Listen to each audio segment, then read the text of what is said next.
প্রিয় দর্শক বন্ধু সবাই কেমন আছেন? আশা করি খুব ভালো আছেন। আজকের ভিডিওতে পুরুষদের সাবধান করব এই তিনটি কারণেই মূলত পরকীয়ায় জড়িয়ে পড়তে পারেন স্ত্রী। সমাজের অগ্রগতির সঙ্গে সঙ্গে পরকীয়ার ঘটনাও বাড়ছে, এমনকি মহিলারাও জড়িয়ে পড়ছেন এই সমস্যায়। কেনই বা তারা এই কাজে লিপ্ত হচ্ছে, ভিডিওটি শেষ পর্যন্ত দেখে যাবেন। এই ভিডিও থেকে অনেক কিছু জানতে পারবেন। দাম্পত্য জীবন হলো টেস্ট ম্যাচ, এখানে প্রতিদিন পিচের রং বদলায়। প্রথম দিকে যতটা সহজে বল ব্যাটে আসে, পরের দিকে কিন্তু পরিস্থিতি তেমন থাকে না। যত দিন গড়ায় ভাঙতে থাকে পিচ, আর সেই সব ক্র্যাকে বল পড়লেই একের পর এক গুগলি।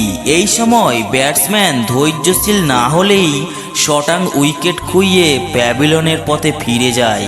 তাই বিবাহিত জীবনের প্রতিটি ধাপে নিজেদের সম্পর্কের দিকে কঠোর নজর রাখতে হবে, না হলে কখন যে চেনা মানুষটি সম্পূর্ণ অচেনা হয়ে যাবে তা ধরতেই পারবেন না। এমনকি তিনি আপনাকে ছেড়ে অন্য কারোর সঙ্গেও মন দেওয়া নেওয়া সেরে ফেললেও আপনি বুঝতে পারবেন না, যাকে বাহারি শব্দে বলা হয় পরকীয়া।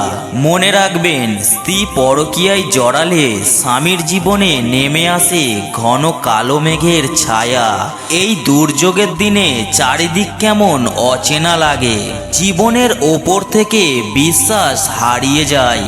বিশেষজ্ঞদের কথায় কোনো মহিলা হঠাৎ করেই পরকীয়ায় জড়ান না, এর পিছনে লুকিয়ে থাকে অনেকগুলি সুপ্ত কারণ।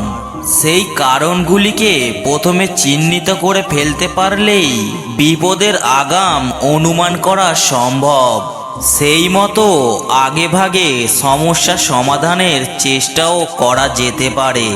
নাম্বার 1-এ যে পয়েন্টটির কথা বলবো সেটি হলো কম বয়সে বিয়ে। প্রেমের দমকা বাতাসে ভাসতে ভাসতে অনেকে খুব কম বয়সেই বিয়ে করে নেয়। তখন হয়তো কিছু বোঝা যায় না, তবে পরবর্তী সময়ে এর নেতিবাচক প্রভাব পড়ে জীবনে। কম বয়সে বিয়ে করা দম্পতিরা সাধারণত অর্থনৈতিকভাবে দুর্বল হন, তাই বিয়ের পর দায়িত্বের চাপে তারা অতিরিক্ত পরিশ্রম করেন। এনাদের মোটামুটি নিজের পায়ে দাঁড়াতে দাঁড়াতে মধ্য 30 পেরিয়ে যায়। আর নিজের পায়ে দাঁড়ানোর পরই এই মহিলাদের মনে হতে পারে যে সম্পর্কের চাপে তারা নিজের জীবন বাঁচতেই পারেননি। এই মানসিকতা থেকেই তারা হঠাৎ করে অন্যের প্রেমে পড়ে যেতে পারেন। নাম্বার 2 যে পয়েন্টটির কথা বলবো সেটি হলো বিয়ে করে ফেঁসে গিয়েছেন। এখনো এদেশে মহিলাদের বিয়ে নিয়ে পরিবারের লোকজন অতিরিক্ত প্রভাব খাটান। কিছু ক্ষেত্রে তো মহিলাদের পছন্দ অপছন্দের তোয়াক্কাই করা হয় না, পরিবারের পছন্দের ব্যক্তির সঙ্গেই তাদের বিয়ে দিয়ে দেন। মহিলারা এই বিয়েতে সহমত না হয়ে পারেন না, কিন্তু মনের কোণে কোথাও একটা ক্ষোভ রয়ে যায়।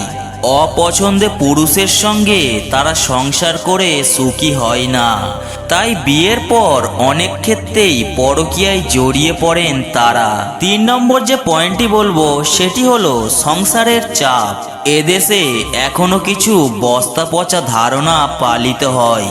আজও কিছুজন বিশ্বাস করেন যে সংসার মাত্রই তার দেখাশোনার দায়িত্ব পালন করবেন শুধু মহিলারা। জুতো সেলাই থেকে চণ্ডীপাঠ সব দায়িত্বই এসে পড়ে স্ত্রীর ওপর, আর পুরুষ মাত্রই গায়ে হাওয়া লাগিয়ে ঘুরে বেড়াবেন।